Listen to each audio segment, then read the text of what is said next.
So first, name of the company will be there, then balance sheet on which date you are preparing, that date will be there. See, last year you have studied one feature, that information should be comparable. Now, first thing, because each and every company will be preparing balance sheet in this same format, so accounting information for all the companies will become comparable. Like if you are taking three companies in the um, telecom sector, Reliance Jio, then Vodafone and Idea, and then third one is Bharti Airtel. So you can check the share capital of all the companies here. You can check the reserves and surplus of all the companies here. So means you have not to scroll for different information at different pages in the balance sheet of different companies. The same format will be followed by each and everyone. So then second thing is, if you want to compare the information of one single enterprise, one single company, then 2 year information is already given. This is of current year and this is of previous year. So even then you can compare it for what changes have been there since last year. And if you want to check it for more years, then if you will scroll for the past balance sheets, then you will find more information. But that information will also be properly comparable. So first column, you are aware about that share. See, it is liability side. It is in vertical format, not in horizontal format. If you will keep on the left hand side liability side and right hand side asset side, then it will be a familiar way for you for understanding purpose, and you will be able to connect the terms used here with the terms which you were using in the last year. So capital, you all know that will come on the liability side. So major headings, first you should remember what are the major headings on the liability side: shareholder fund, share application money pending allotment, then third is non-current liabilities, and fourth is current liabilities. You always know that there are two types of liabilities, non-current and current. There is nothing to remember in these two headings: shareholder fund and share application money pending allotment. So four simple headings are there on the liability side, and if you remember the whole four headings, you will be able to remember major part of the liability side of the balance sheet. Now there are three parts in shareholder fund. Share capital we have already discussed. Types of capital we have discussed, all in the shares chapter, and we have done some numericals also. So that you know how to prepare a working note and how to put amount of share capital in the balance sheet. Reserves and surplus, all the reserves, whether it is revenue reserve or capital reserve, capital profits, capital reserve, general reserve, securities premium reserve, then debenture redemption reserve, revaluation reserve, many reserves are there.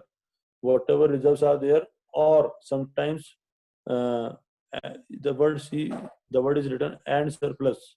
So surplus is the term used in the case of companies.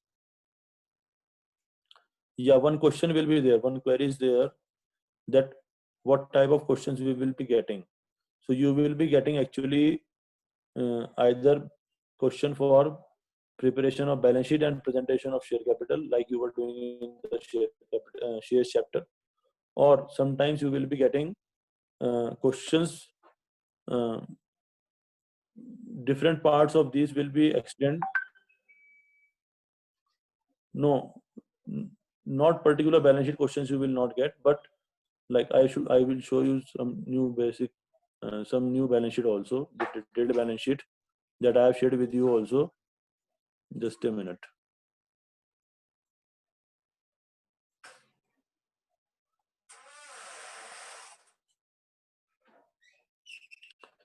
So see, these are the parts of share capital. So sometimes question may ask you, suppose question asks you, this one will be the better example, where you will be showing loan on mortgage in the balance sheet. So your answer will be, first thing, the major heading is non-current liabilities. The second answer will be the subheading is long-term borrowings. So you have to give this answer that loan on mortgage will be shown in the non-current liabilities under the heading long-term borrowings. So this type of question you will be getting about 7-8 accounts which you have to tell subheading and major heading, where you will be showing it.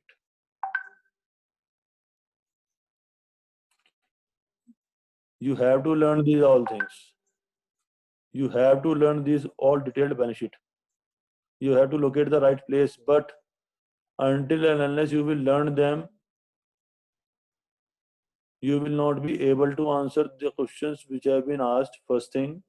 Then, because you are not aware about the grouping of these things, how to group these things, then you will not be able to solve the numericals in ratio analysis and cash flow statements. That will be the problem. So if you will write these balance sheets 4-5 times, each and everything, with the rule of left page and right page, then you will be able to remember the things properly, which account is coming where, and then you will be able to apply the rules properly in the chapters of ratio analysis and cash flow statement.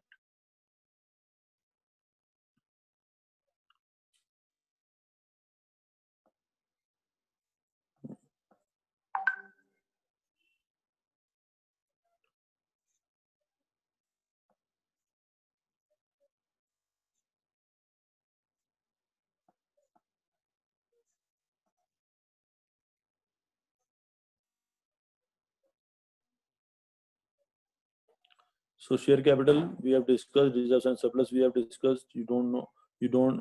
These are already explained with you and discussed with you in case of chapter of shares. Now money received against share warrants, just like shares, some other instruments are there, which we call share warrants. And if you are receiving money for shares, that money comes in share capital. If you are receiving money against share warrants, then it will be shown here. But these are also shareholder fund. That's why it is shown with the share capital and under the heading shareholder fund. So these three are components of shareholder fund. Now suppose in ratio analysis you are getting a formula in which shareholder fund has to be calculated. So you will be easily knowing the parts of share capital, you will be easily knowing the parts of reserves and surplus. So you will be able to calculate shareholder fund easily. But if you don't know the components of share capital and reserves and surplus, then it will be a difficult task for you. Now the next part is share application money pending allotment. When we do the journal entry, first journal entry, suppose bank account debit to share application account. So that means that we have received the application money, but we have not allotted the shares, because after receiving the application money, first we will scrutinize the applications.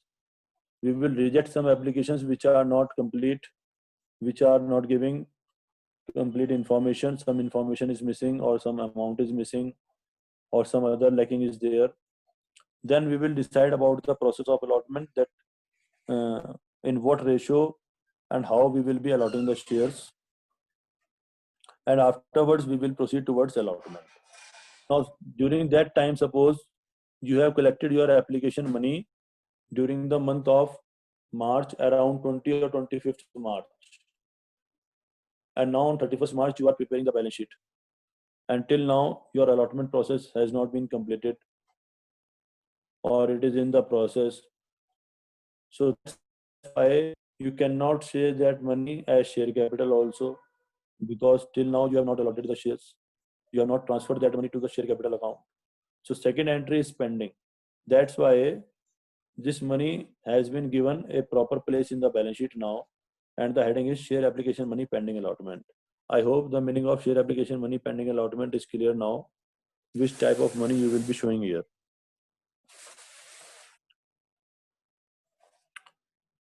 Then third heading is non-current liabilities. You all know what is the meaning of non-current liabilities. The liabilities which are payable for more than 1 year, which will become due after 1 year, that is termed as non-current liabilities. So there are four headings, four subheadings in non-current liabilities. First is long-term borrowings. It is the main heading of this heading, non-current liabilities. Long-term borrowings. Now long-term borrowings include debentures, mortgage loan, bank loan or term loan, whatever you have taken for more than 1 year, that all loan will come in long-term borrowings. We will be discussing the detailed part of the balance sheet also. deferred tax liability. Now, there are two types of income in case of companies generally. One is accounting income and one is taxable income. Because they generally get some deductions, some advantages uh, in their income tax assessment. There are some rules when you assess the profits and gains of business and profession. So, like suppose they have purchased a machinery of 1 lakh, and that machinery has been notified by the government that if you will install this machinery in your company, you will get 150% deduction. So means you have spent 1 lakh, but you will be getting a deduction of 1,50,000 from the government of India while calculating your taxable income. So some incomes are not treated as income, some expenses are not treated as expenses, some expenses are treated as expenses more than the actual amount of expense. So there are different rules for each and everything. So that's why if the company is having a net profit of rupees 1 lakh in the profit and loss account, that doesn't mean that they will be paying tax on 1 lakh also. That income may be different from the net profit. So there is a difference between accounting income and taxable income. Now, due to that difference, the some sort of tax liability also emerges. That is termed as deferred tax liability. Means right now you don't have any tax liability for that, but in future you will be having tax liability for that. So it is quite technical term, and you are not supposed to go into that much technicality of deferred tax liability, but you should be knowing simple meaning of deferred tax liability. And maximum the examiner can ask you about uh, where you will be showing the deferred tax liability, not beyond that. So as regard deferred tax liability, you will not be asked beyond that. Then third one is other long-term liability. Now other long-term liability means again it is a liability for more than 1 year, but the liability which has not been included in long-term borrowings, that will be like suppose I have promised a premium on redemption of debentures, that I will be paying premium on redemption of debentures after 5 years. Had I borrowed any amount from anyone? No. So that's why it is not a long-term borrowing. But again, it is a long-term liability because I will be paying this premium after 5 years. So that's why it is a liability for more than 1 year. So that's why it is a long-term liability. So such type of liabilities which I have not borrowed, but these are the liabilities for long-term that will be mentioned here.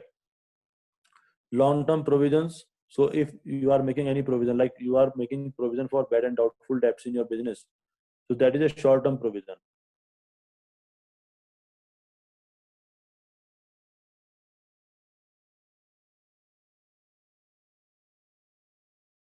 But after a long period to our employees. So that's why these are termed as long-term provisions. So this is also a part of long-term liability, non-current liability. So that will come here. As regards current liability, short-term borrowings. So whatever loan you have taken for short-term means you will be paying back it within a year. That is termed as short-term borrowings. Then trade payables. Trade payables include two things: sundry creditors and bills payable. These are termed as trade payables. Now, one very important point for short-term borrowing. Suppose you have issued debentures for 5 years, and you have to repay the debenture amount after completion of 5 years. Now, in fourth year, when you are preparing your balance sheet, that liability will be of 1 year now.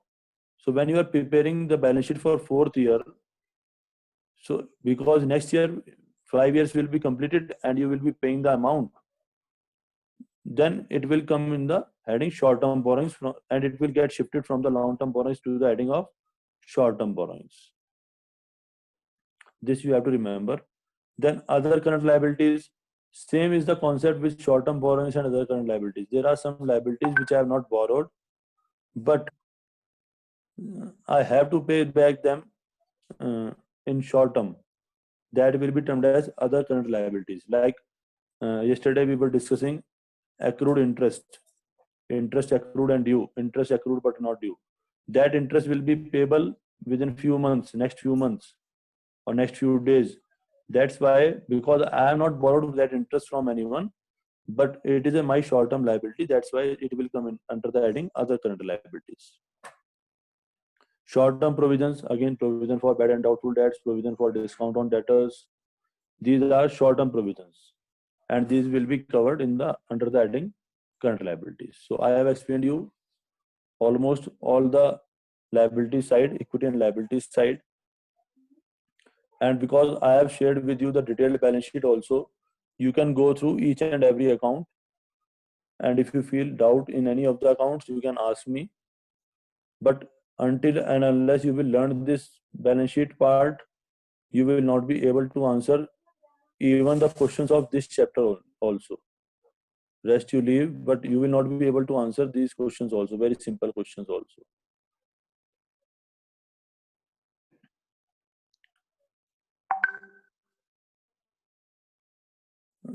Please refer to the detailed balance sheet for your answer. I have shared it with you.